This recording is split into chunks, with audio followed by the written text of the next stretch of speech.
আছে, অনেক কষ্ট করে আছে। কি কষ্ট একটু বলা যাবে? হ্যাঁ, বলার জন্যই তো আইছি। একটু বলেন আমি শুনবো। আইছে একটা প্রতিবেদনের সামনে মনের মতো একটা মানুষ পাওয়ার জন্য। এখন যদি কেউ পাশে থাকে, তার সাথে অনেক কিছু বলার আছে।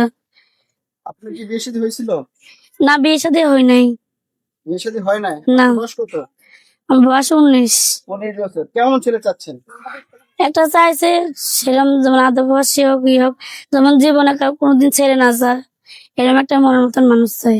বয়স কোনো বিষয় না, না। বয়স্ক হলে সমস্যা নাই। না, ভালো ছেলে বিয়ে করে ফেলাই দিয়ে চলে যাইবে গো। উনি এমন ছেলে খুঁজছেন যে ছেলে আপনাকে সবসময় দেখে শুনে রাখবে। হ্যাঁ, আমার একটা বোন আছে, 3 বছর বয়স। বোনটাকে আমার এখন রাখেন। তো এখন আপনি কিভাবে চলেন? এখন ভাই আমি টেলারের কাজ জানি। টেলারের কাজ? হ্যাঁ, কত টাকা পান টেলারের কাজ করে? কাজ করে 500-300 টাকা পাইতাম, সংসার চালাইতাম। এক সপ্তাহ আমার মেশিনটা চলে নিয়ে গেছে, এখন টাকার দুঃখে কিনতে পাই না। কত টাকা লাগে এটা মেশিন কিনতে? এই 8-9 হাজার 10 হাজার টাকা লাগে পার মেশিন। তো এখন মূলত আপনি কি সাহায্য চাচ্ছেন আসলে বিয়ে করতেছেন?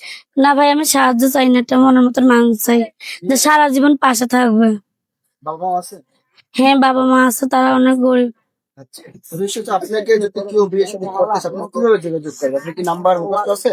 না, আপনি বলে দিবেন। আমি বলে দেবো। হ্যাঁ। তো ঠিক আছে, আমি নাম্বারটা দর্শক আমি নাম্বারটা স্ক্রিনে দিয়ে দিচ্ছি এবং বলে দিচ্ছি, আপনি আমার সাথে সাথে বলবেন। হ্যাঁ, হ্যাঁ, এটা আমার নাম্বার খোলা থাকবো। তো দর্শকের উদ্দেশ্যে আর কিছু বলার আছে? দর্শক বলা আছে, ভাই আমি তো টেলারের কাজ জানি, আপনারা তো জানেনই। বললাম, কেউ খারাপ কথা বলবেন না। আর যদি আমরা পাইতে হন, তাহলে আমার একটা টাচ ফোন আছে, ডিসপ্লে আপনি ঠিক করে আমার তারা ভিডিও গুলো দেখতে পারেন। আমি বলি না যে আমার ফোন কিনা দিয়ে পর আমরা দেখেন। একটা ফোন ঠিক করতে 2-2.5 হাজার